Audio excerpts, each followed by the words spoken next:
ihr alle wisst, bezeichnen wir das Wasser in seinem gasförmigen Zustand als Dampf. Und wenn das Wasser gefroren ist, dann nennen wir es... Ich glaube, ich hab's gleich. Moment noch. Kleider? Eis. Ja, sehr Klar, gut. wusste ich doch. Und wenn unser Eis schmilzt und in seinen flüssigen Zustand übergeht, dann nennen wir es wieder na. Hier ich. Ich weiß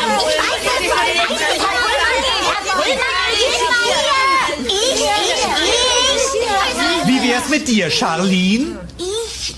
Was denn? Wenn das Eis wieder geschmolzen ist, dann bezeichnen wir es als...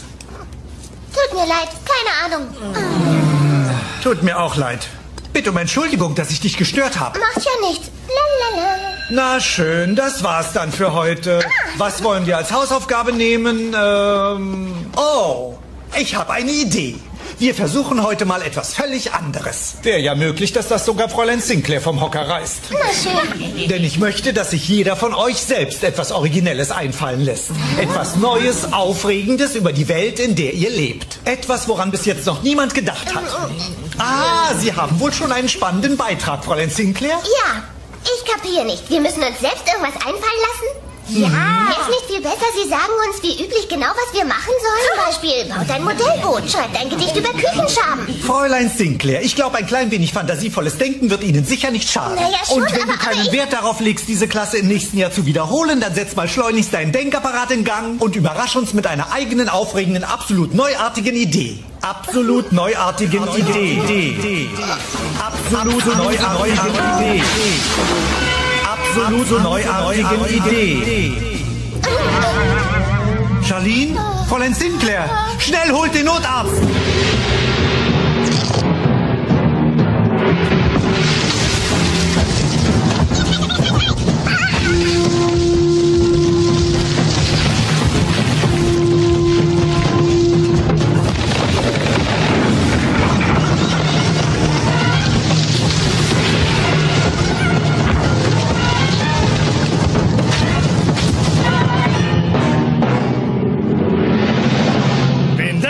Wer noch?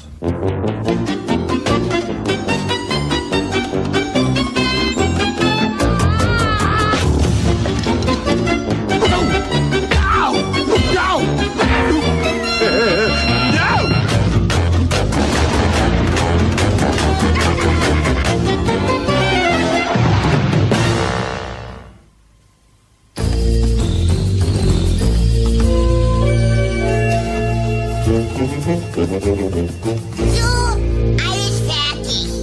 Fertig? Ja. Das hast du aber fein gemacht.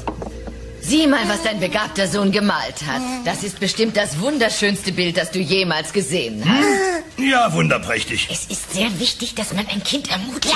Mach ich ja, wenn das verdient hat. Aber das da ist nichts weiter als ein potthässlicher, blöder, unförmiger, grüner Klops. Ich habe es aber Papa genannt.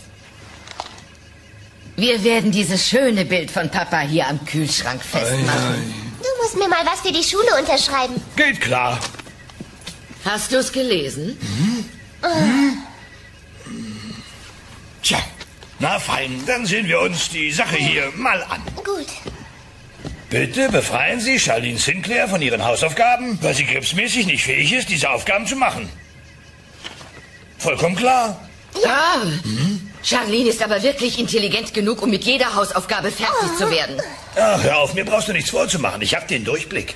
Was für eine Hausaufgabe hast du Die denn? ist gemein, oberblöd und irre schwer. Wir sollen uns eine super neue Idee einfallen lassen. Und das auch noch völlig allein. Hast wohl Schwierigkeiten am Hals. Ja. Was völlig Neues, sagst du? Ja. Das kann doch wohl nicht so schwer sein. Für die anderen Schüler vielleicht nicht. Aber seien wir mal ganz ehrlich. Die allerhellste ist sie nicht, musst du zugeben. Genau. Da kann ich dir nicht widersprechen. Baby auch nicht. Wir alle haben uns damit abgefunden. Warum du nicht? Charlene Sinclair, du bist überhaupt nicht dumm und ich weiß, dass du die Hausaufgabe schaffen wirst, wie alle anderen. Guck mal genau in dich rein. Da wirst du auf jede Menge aufregende, fabelhafte Ideen stoßen, die bloß darauf warten, herauszusprudeln. Wie aus einer wunderbaren, frischen Quelle. Ist doch nicht wahr. Lieber Herr Pullmann, ich bitte Sie, dieses Geld anzunehmen als einen Ersatz für einen Einfall. Ich weiß, 6 Dino-Mark sind nicht viel, aber... Nein, das wird nicht funktionieren. Ein Lehrer scheffelt doch tonnenweise Kohle. Ich brauche einfach nur einen super guten Einfall. Ich habe einen ziemlich guten Einfall. Wie sind Sie hier reingekommen? Ich bin hergekommen, um dir bei deiner Idee etwas zu helfen. Ich bin eine Muse. Eine was? Eine Muse. Wir Musen sind die Geister der Einfälle, der Ideen, der Fantasie. Wenn jemand einen originellen Einfall braucht, wird er von uns damit versorgt. Einen originellen Einfall? Oh, das ist wirklich mächtig interessant. Machen Flugsaurier. Du scheinst nicht zu verstehen. Hab sehr gut verstanden, Herr Muserich. Ich weiß zwar nicht, wie du hier reinkommst, aber bild dir ja nicht ein, dass ich auf diese affigen Flügel reinfalle. Hab keine Angst, es wird keine Minute dauern. Und wenn ich fertig bin, erinnerst du dich nicht mal mehr an mich. Ah ja, das habe ich schon mal irgendwo gehört. Ich zähle jetzt einfach bis 5 und dann brüll ich. 1, 2... Ich habe wirklich eine hervorragende Idee, die dir bestimmt gefällt. Ja, ich lach mich krumm. 3... Na fein, pass mal auf. Die Welt ist rund wie ein Ball. Was? Du weißt, dass man allgemein annimmt, die Welt sei flach, wie eine knusprige Pizza. Aber das ist völlig falsch. Die Welt ist in Wirklichkeit rund, wie eine Apfelsine. Die Welt ist also eine Apfelsine. Und? Na, das wär's schon. Ein fabelhafter Einfall, einer meiner besten Ideen. Ja, aber was für eine Apfelsine? Eine zum Auspressen oder zum Kauen, hm? Halt! Schlaf erst mal darüber. Morgen früh wird dir die Idee wieder einfallen und du wirst dich nicht mehr daran erinnern, dass sie von mir ist. Verstanden. Gut.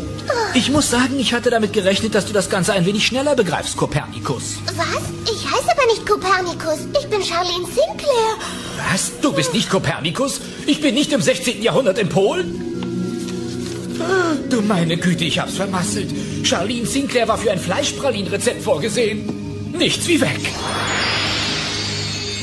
Meine geniale, welterschütternde, einmalige Idee. Ein Rezept für lächerliche Fleischpralinen. Kann ich so eine Fleischpraline haben?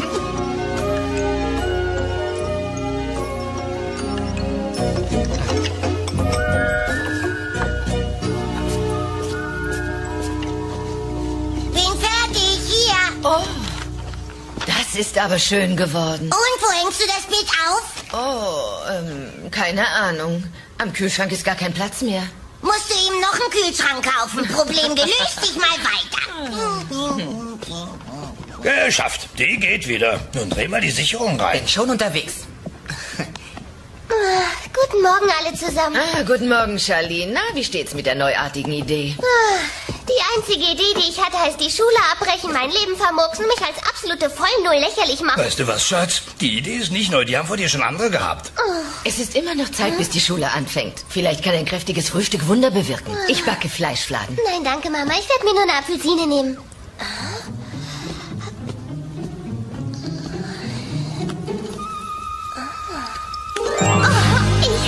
Ich hab's. Sie ist rund. Ja, wie alle Apfelsinen. Nein, die Welt, die ist rund. Deshalb verschwinden auf dem offenen Meer auch alle Schiffe hinterm Horizont. Deshalb wirft bei einer Sonnenfinsternis die Erde in runden Schatten auf den Mond. Das bedeutet, die Meinung, die Erde sei flach wie ein Fladen, ist falsch. Und wenn die falsch ist, dann müssen wir alle bisher üblichen Vorstellungen über unser Sonnensystem nochmal ganz genau überprüfen. Danke sehr. Das war's. Sind genau 500 Wörter. Verehrtes Fräulein Sinclair, da muss man Ihnen ja wirklich gratulieren. Unsere alte Erde ist also ab jetzt rund. Da geht mir so richtig das Herz auf. Auf solch mutige, originelle, revolutionäre Ideen stoßen wir Lehrer selten. Oh. Fräulein Charlene Sinclair, ich nehme Sie wegen Ketzerei fest. Oh ja, es dürfte dafür wirklich einen triftigen Grund geben. Aber ich hab doch nur...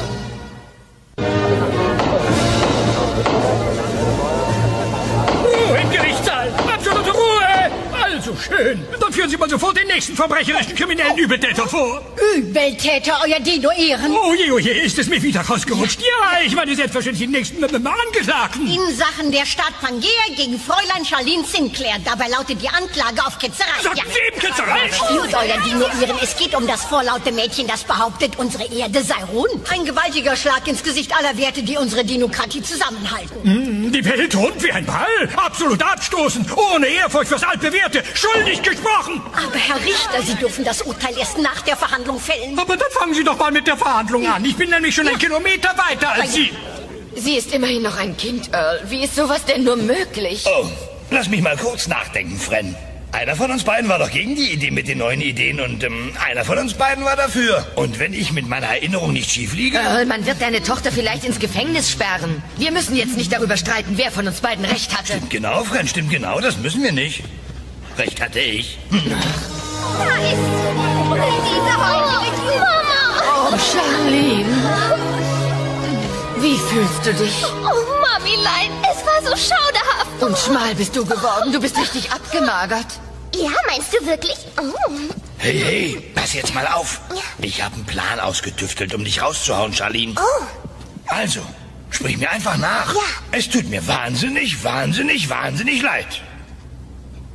Tut mir wahnsinnig leid? Genau, Dino-stark. Du musst einfach alles zurücknehmen. Sag dem Richter Schweineirrtum. Welche Form die Erde hat, ist dir schnurzegal. Und dann sag ihm noch irgendwas Nettes über seine Du kannst doch Robe. nicht von ihr verlangen, dass sie alles wieder zurücknimmt. Eben. Sag doch, es war bloß ein Witz. Kein besonders komischer Witz, aber du bist ja auch keine Profi-Ulknudel. Zum ersten Mal in meinem Leben habe ich ganz ohne fremde Hilfe eine völlig irre, neuartige Idee gehabt. Und ich werde nichts so tun, als ob das gar nicht wahr ist. Dann sagst du am besten gar nichts. Bei denen hier weiß man nie, was die einem übel nehmen. Ja. Du kannst dankbar sein, dass dein alter Papa den Mumm hat, diesen Pappdinos hier mal kräftig die Zähne zu zeigen. Ja. Ja. Hey, euer Dino-Ehren! Maul halten! Mach ich doch glatt. Herr Staatsanwalt, rufen Sie mal Ihren ersten Zeugen auf. Die Anklage bittet Hauptkommissar Reinlich vom Polizeischulkontrollkommando 7 in den Zeugenstand. Ich hatte in dieser Woche Tagesdienst bei PSKK 7. PSKK 7? Ja, Polizeischulkontrollkommando 7. Wir überwachen alle Schulen von Dino City zum Schutz vor Ideen mit aufrührerischem oder gefährlichem Inhalt. Ja. Und allem, was sonst noch unsere demokratische Freiheit Und untergräbt. dazu benutzen sie unter anderem auch... Abhörwanzen, versteckte Kameras, bezahlte Informanten. Und bei der Gelegenheit habe ich auch ganz deutlich Fräulein Sinclair gehört. Die üble Staatsfeindin da drüben. Oh, Verzeihung. Ich meine die als Staatsfeindin Verdächtige. Ich musste mit meinen Ohren ihr absurdes Geschwafel über die Zitrusfrucht-ähnliche Kugelrundform unseres Planeten anhören. Los, sag was, Papa. Euer Dino-Ehren, wenn ich mal dazu etwas sagen darf. Abgelehnt! Keine weiteren Fragen. Was? Ich konnte auf dem Überwachungsbildschirm einwandfrei erkennen, dass sie abwegige Theorien vorgebracht hat, die zu dem weit verbreiteten Glauben der gewaltigen Mehrheit in scharfem Widerspruch stehen. Es ist eine von der Mehrheit abweichende eigene Meinung und sowas in einem freien, demokratischen Staat. Ja, damit ist mir alles klar. Kommen wir sofort zum Urteil, dann können wir nämlich zeitig zum Mittagessen gehen. Und meine Verteidigung, was ist mit der? Charlene, mach den bloß nicht sauer. Ich möchte was zu meiner Verteidigung sagen, euer Dino-Ehren. Haben Sie nicht schon mehr als viel zu viel gesagt von einem Besserwisser, Erfinderin der kugelförmigen Apfelsinenerde? Ihre Robe schmückt sie saurierstark, euer Dino-Ehren. So, und wer sind Sie? Oh, ich bin Earl Sinclair, offizieller Verteidiger und Vater der Angeklagten. Hör auf! Ich bitte um mildernde Umstände. Wegen vorübergehender Intelligenz, euer Dino-Ehren. Earl, was soll denn das? Vorher hat sie nämlich noch nie kluge Gedanken gehabt. Und wenn Sie sie laufen lassen, verspreche ich, dass das nie wieder vorkommt. Papa, hör auf! Halt die Klappe, Charlene. Ich versuche, deine Schuppen zu retten. Nein, ich habe es satt, mir den Mund verbieten zu lassen, als wäre ich blöd oder sowas. Ich habe nämlich wirklich klasse Ideen und ich denke überhaupt nicht daran, mir meine Ideen zu verkneifen, bloß weil alle die für falsch halten. Woher wollen Sie übrigens wissen, ob die Erde nicht doch Apfelsinenrund ist? Ruhe da oben! Ich will auch da räumen! Ruhe! Ruhe, verdammt! Ruhe! Ich fordere alle auf, stopft euch die Ohren zu. Jeder, der sich nicht die Ohren zustopft, gilt als Komplize. Ich höre gar nichts mehr. Das wird wohl nicht gut gehen, oder? Warten wir es erst mal ab, mein Schatz. Robbie hat einen klugen Einfall gehabt und ich glaube, damit wird er dir helfen. Und wie ist der? Stell dir vor, er hat einen Überraschungszeugen. Ich muss sagen, das ist wirklich eine Überraschung. Ich würde Sie nicht bitten, wenn es nicht so wichtig wäre. Herr Pullmann, Sie müssen für Charlene aussagen. Unbedingt. Sag mal, Charlene, das ist doch diese üble Staatsfeindin. Ich hoffe, wir alle haben aus ihrem missglückten Versuch, selbstständig denken zu wollen, eine wertvolle Lehre gezogen. Ich kapiere nicht, was Sie da reden. Ich denke, Sie haben ihr gesagt, dass Ihr Aufsatz eine super Leistung sei. Du weißt doch wohl, dass ich sowas nicht gesagt haben kann. Ich glaube, du machst nur einen komischen Witz, stimmt's? Entschuldigen Sie, Herr Pullmann, ich wollte... Das liebe Fräulein Schneider. Willst du vielleicht eine Hausaufgabe abgeben oder gibt es einen anderen erfreulichen Grund? Eigentlich wollte ich Sie was fragen. Es geht um das neue staatlich genehmigte Lehrbuch. Oh nein, ausgerechnet jetzt muss das sein. Ich bin nur etwas erstaunt wegen des Kapitels über die Entstehung der Art. Und? Da steht nämlich, die Dinos haben sich nicht aus anderen Lebensformen entwickelt, sondern sie sind ganz plötzlich auf der Erde aufgetaucht, wie durch Zauberei. Stimmt, genau. Und die versteinerten Knochen, die mein Vater im Garten ausgebuddelt hat, wie wollen Sie die erklären? Oh, mein liebes Kind, wir versuchen überhaupt nicht, sie zu erklären. Wir denken einfach nicht über sie nach. Wir wechseln unauffällig das Thema und hoffen, dass es niemand nochmal erwähnt. Das ist doch falsch, wenn Sie von den Schülern verlangen, dass sie niemals denken, wie soll da noch irgendjemand irgendwie irgendwas lernen?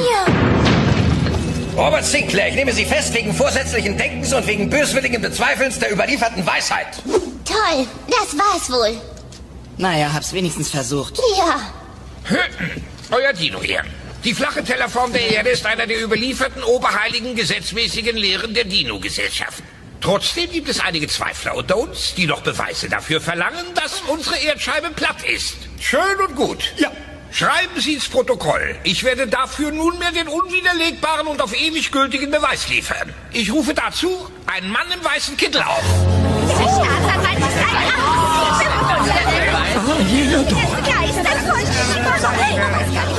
Sie arbeiten als Chefingenieur und haben sich dabei einen hervorragenden Ruf erworben. Stimmt, das trifft in allem zu. Sie arbeiten schon lange bei der Treufußgesellschaft. Trifft das ebenfalls zu? Ja, das trifft ebenfalls zu. In der Schul-Globus-Abteilung. Und was genau haben Sie da freundlicherweise mitgebracht, um es uns hier im Gerichtssaal vorzuführen? Den Globus hier. Ja.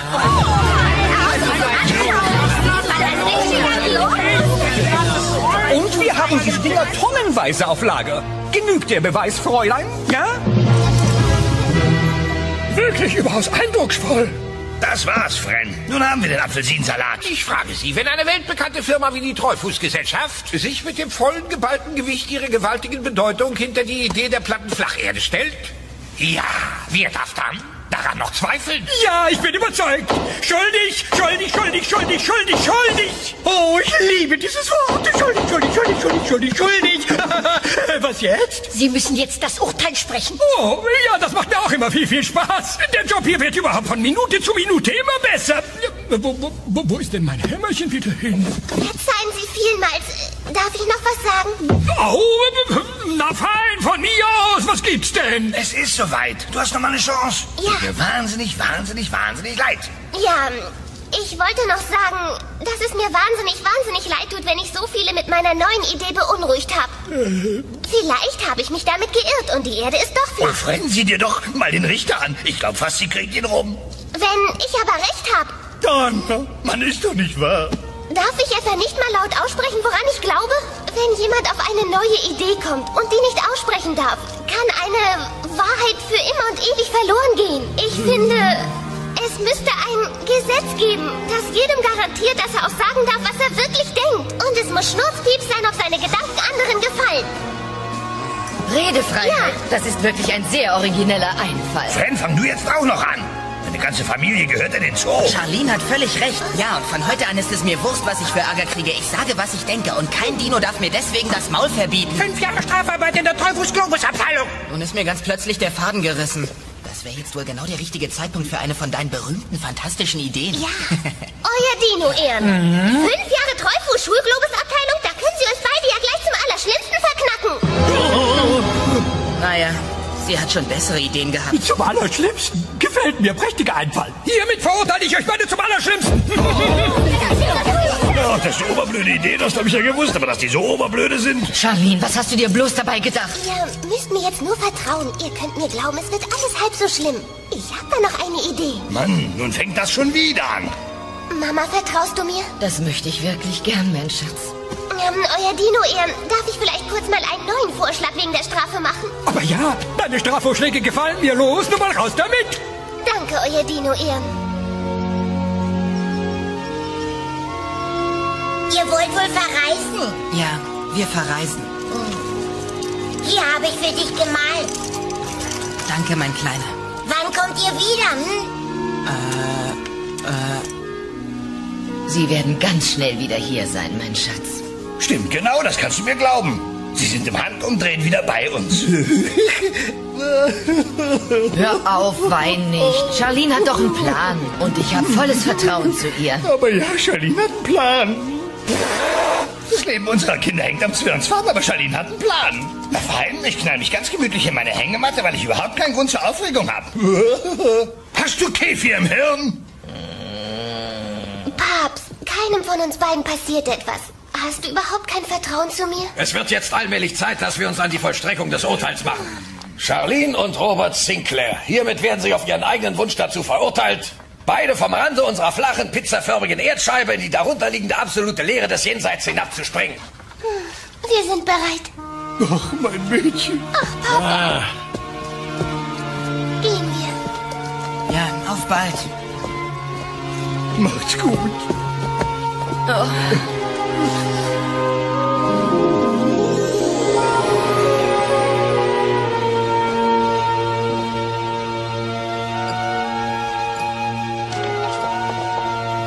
Überraschung! Wir sind wieder da! ist ein Wunder. Ihr seid wieder da. Willkommen, Leute. Sagt mal, wer seid ihr? Paps, wie findest du das? Charlene hat wirklich recht gehabt. Wir sind ganz locker vom Rand der Erde gehopst, weil es überhaupt keinen Rand gibt. Wir sind einfach weitergelaufen. Ja. Die Erde ist eine Apfelsine. Ja. Nur ein bisschen größer, stimmt's? Ich hätte dir vertrauen sollen, mein Kind. Hab nicht gedacht, dass du so schlau bist. Aber du hast es bewiesen. Hast bewiesen, dass alle diese Dumpfdinos Unrecht hatten. Dein alter Vater auch. Ja, sie hat recht gehabt. Die Welt ist eine Apfelsine. Wir haben alle falsch gelegen. Aber hören Sie, sagen Sie es bloß nicht weiter. Ich werde es bestimmt auch nicht weiter sagen. Trotzdem weiß ich jetzt, dass ich damit recht habe. Und ich habe gelernt, wenn man genau weiß, dass etwas wahr ist, muss einem die Wahrheit so wichtig sein, dass man sich nicht davon abbringen lässt. Und die Wahrheit ist, die Erde ist eine Apfelsine und keine Pizza. 80 Tage an sowas gefesselt. Und wenn wir den Rand der Erde doch gefunden hätten, wäre ich freiwillig runtergehopst. Viel Freude mit der Kleinen. Machen Sie's gut, Herr Wiedersehen. Ich hatte euch zwei erwartet. Ich habe dir dein Lieblingsessen gekocht. Was denn, du wusstest, dass wir heute kommen? Ich hab's jeden Tag gekocht. Das ist ja mein Baby. 80 Tage lang jeden Abend Hackbraten. Keiner hier hat euch so sehr erwartet wie euer Vater. Jetzt will ich aber auch 80 Mal Hackbraten.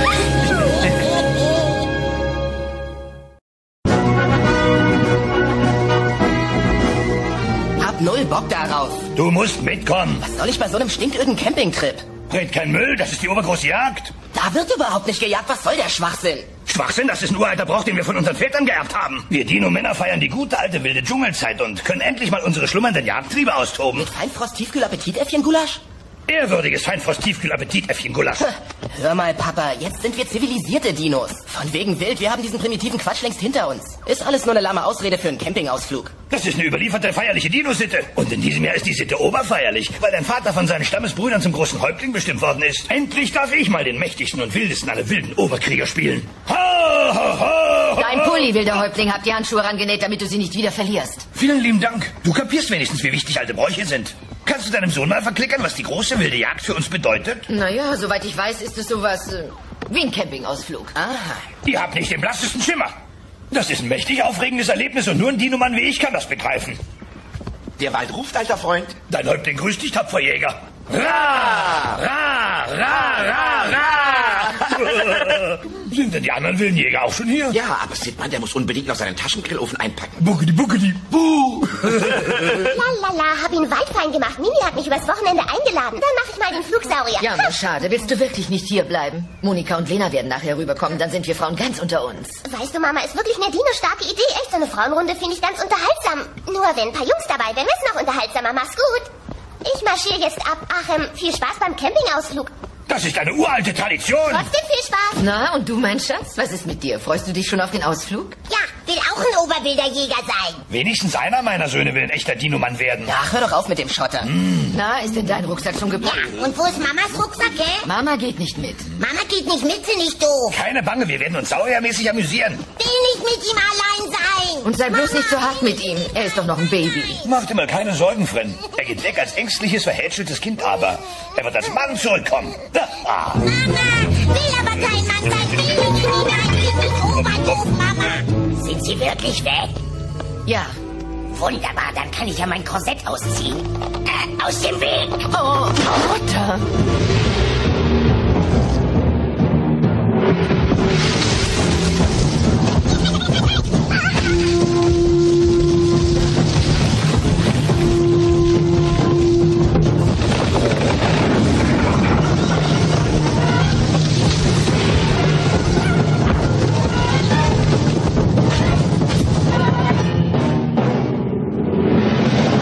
Wenn da, wer noch?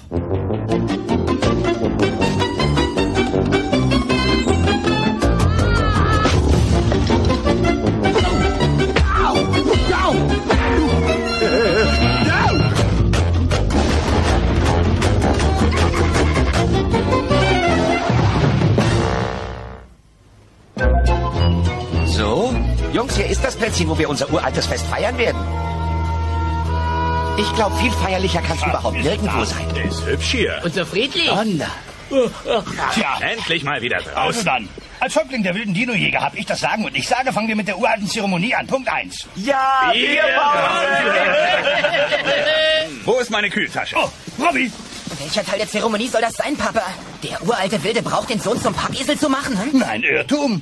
Das ist der uralte Brauch, den Sohn möglichst schön weit auf Abstand zu halten, damit man sein Gestöhne und Gejammere nicht hört. Hört mal zu, Jungs. So schön wie heute wird's nicht nochmal. Hier draußen mit meinen besten Freunden am Busen der Natur fühle ich mich so richtig heimelig aufgehoben. Ja, finde ich auch. Hier kann ich endlich mal zeigen, was ich in Wirklichkeit für ein gewaltiger, wilder, furchtloser Tyrannosaurus bin. Pass auf, da ist er. Eine Spie, was? Eine Spie.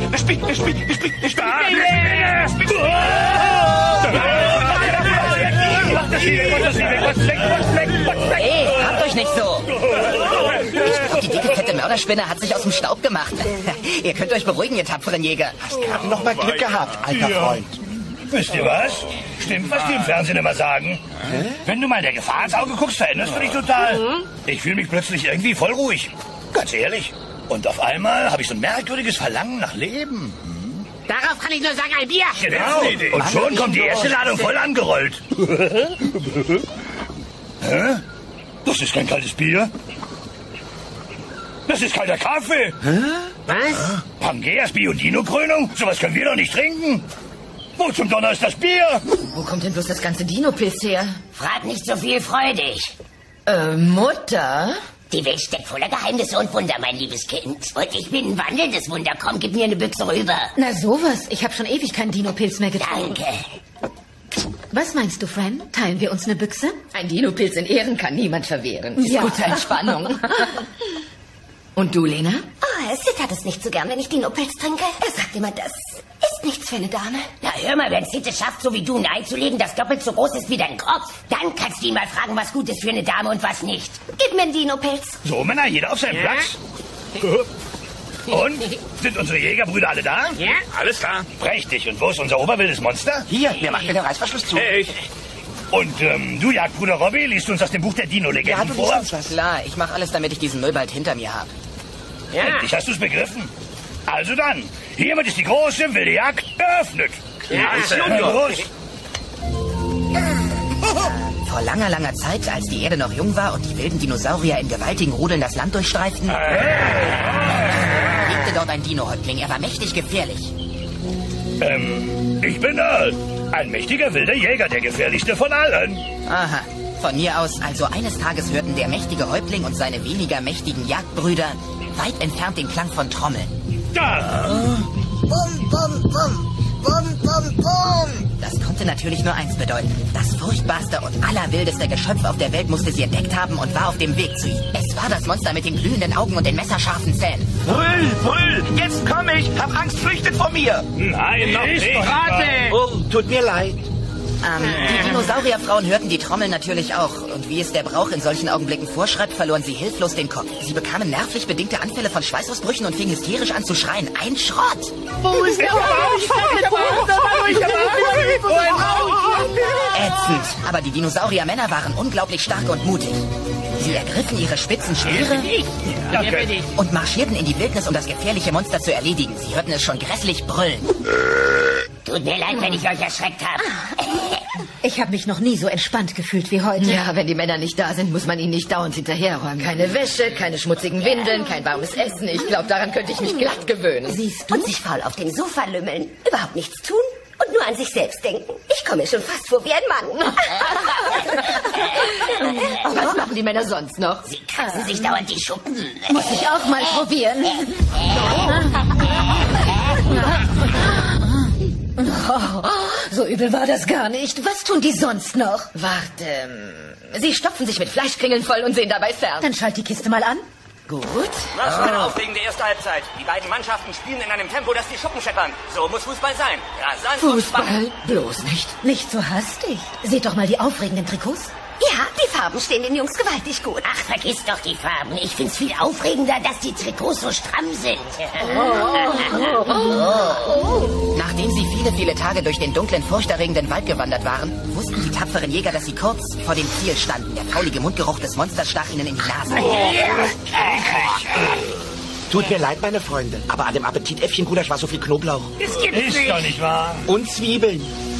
Ganz plötzlich brach das riesige, schreckliche Monster aus dem Unterholz hervor und begrüßte die tapferen Jäger mit einem markerschütternden Schrei. Brüll, ich bin bin das mieseste Monster auf der Welt und wenn ihr nicht vor Angst gewaltig schlottert, werde ich euch das Schlottern schon beibringen. Ich bin so oberhässlich, dass ihr aus dem Schlottern nicht mehr rauskommt. Aber die wilden Jäger zitterten nicht vor Angst, sie blieben furchtlos stehen. Ja. Brüll! Hihi!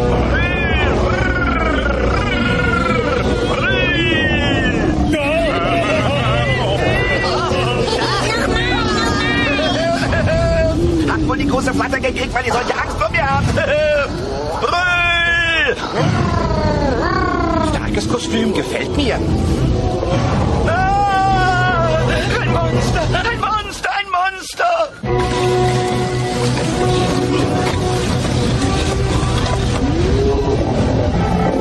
Was macht das Monster? Wird dir bestimmt nicht gefallen. Es macht sich gerade über deinen Grillofen her. Nicht mein Grill! Ich fasse es nicht! Ist doch so neu! Tut mir leid für dich. Dumm! Alles im Eimer! Der Proviant, das Zelt, der brandneue Grill und die Batterieheizdecken. Das Monster hat die ganze Ausrüstung verputzt. Und als nächstes sind wir dran. Männer, ich habe die Kühltasche gerettet. Ah, na, das ist ja noch nicht alles verloren. Wieso? Wahrscheinlich müssen wir überhaupt nicht verhungern. Wir haben noch Massen von diesem wunderprächtigen kalten Kaffee. Klasse! Hast du ja fein hingekriegt, Harris. Da sind wir wenigstens hellwach, wenn uns das Monster die Schuppen poliert. Hör mal, ich habe jedenfalls nicht gesehen, wie du mit dem Monster um unsere Klappstullen gekämpft hast. Was willst du denn von mir? Er ist doch der Häuptling.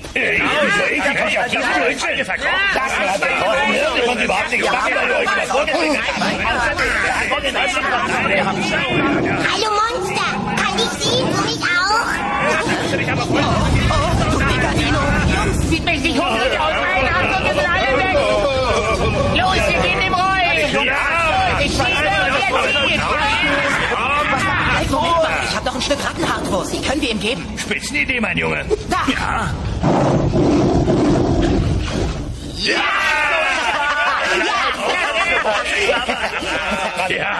Hast du da vorhin gesagt, Zick? Mein Sohn. Wir geben ihm Roy? Entschuldigung. War nicht so gemeint. Wirklich? Pass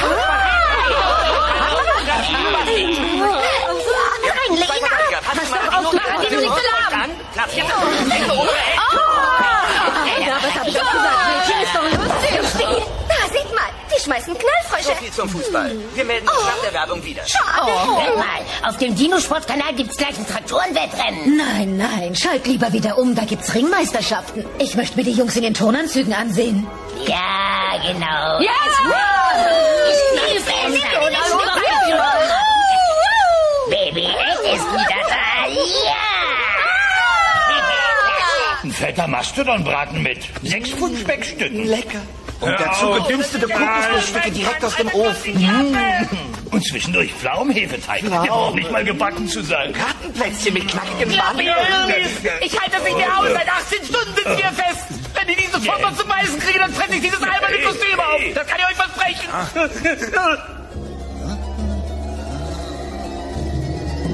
Was guckst du mich so komisch an, Onkelchen? Oh Mann, eine Lammkeule, die wir nicht mehr schnappen. Halt! Wir sind nicht in den Wald marschiert, um uns gegenseitig fertig zu machen. Wir sind doch wegen der großen Jagd hier, oder? Stimmt. Na also, nun haben wir die Gelegenheit. Da draußen wimmelt ein Monster in der Gegend rum. Und wir können es gemeinsam erledigen. Ja! Ja, zusammen werden wir das schaffen. Machen wir! Zeigen wir diesem elenden Sumpfmonster, wer hier der Boss im Dschungel ist. Na los! Dino Ja! Ich finde... Hast ja recht, mein Junge. Bis zu der Stelle mit dem elenden Sumpfmonster. Bis zu der Stelle. Irgendwas müssen wir dagegen machen. Und Aber nur nichts überstürzen, bloß nicht hudeln. Augenblick. Habt ihr Idee? Setzen wir uns erstmal hin und besprechen hier Robbys Vorschlag, dann wir näher sehen. Aber einer von uns muss den Vorsitzenden machen. Und wer soll das Protokoll schreiben? Oh, das mache ich. Hat jemand von euch einen Stift dabei? Oh, Robby hat immer einen Stift. Hey, Robby. Ich habe Junge. schlechte Handschrift, meine Arme sind etwas kurz. Wo ist Robby? Robby, wo steckst du? Robby! Robby, oh nein! Du hast wirklich einen obermutigen Sohn. Der riskiert sein Leben bloß, um für uns einen Bleistift zu suchen. Ja. Oh ja.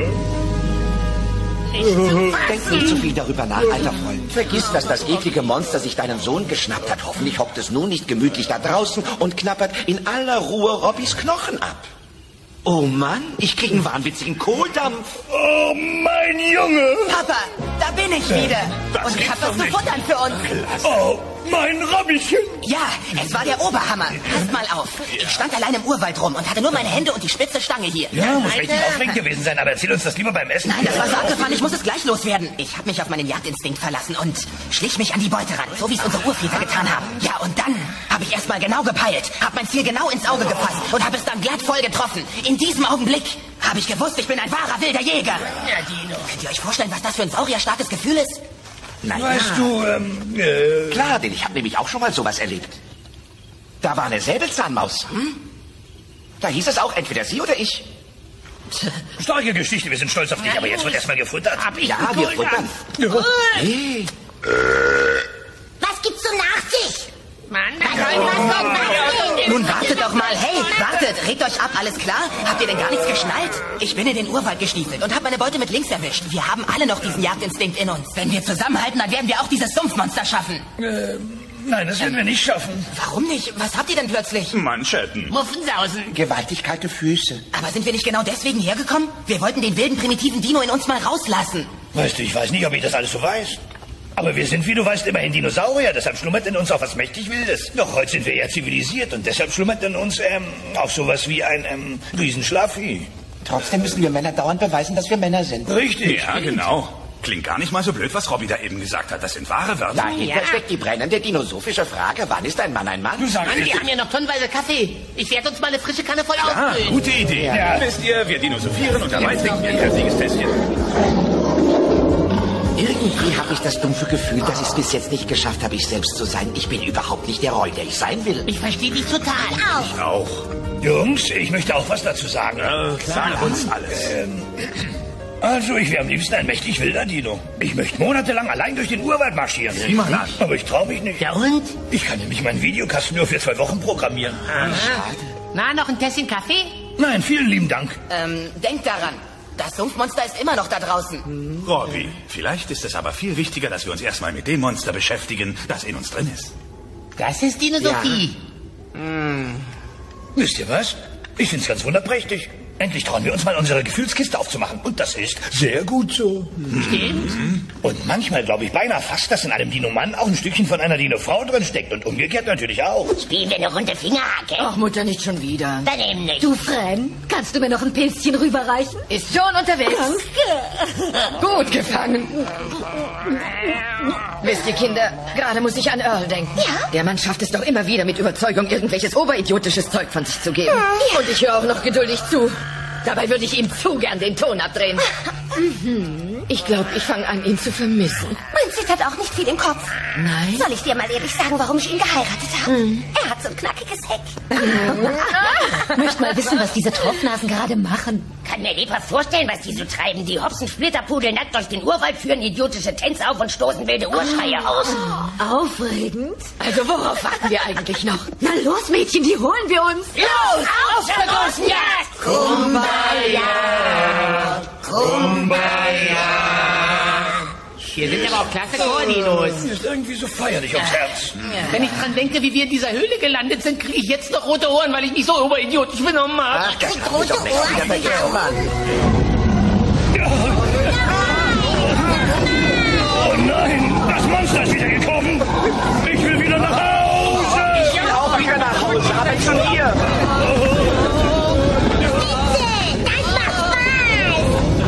Ich bin mächtig froh, dass ich mit euch hier war, obwohl uns das Monster gleich zum Mittag verputzen wird. Ich habe eine Menge geschnallt, besonders was es heißt, Mann zu sein. Hab ich auch, Junge. Ich habe zum Beispiel begriffen, dass man eine Packung voll Mut braucht, um die Gefühle rauszulassen. Ich würde dich ja furchtbar gerne in den Arm nehmen, aber vor lauter Schottern schaffe ich das nicht mehr.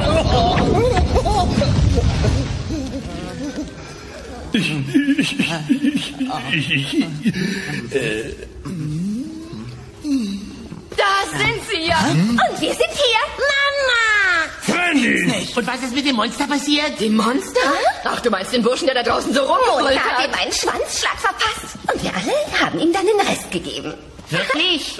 Mutter schneidet es gerade in mundgerechte Häppchen, aber das Monster ist mir Wurst, mein Süßer. Du weißt genau, was ich will. Fran, bist du etwa angesäuselt? Ja, stimmt genau. Ich erlaube mir einen klitzekleinen Schwips zu haben und du siehst wirklich umwerfend aus. Ist doch nicht wahr. Halt.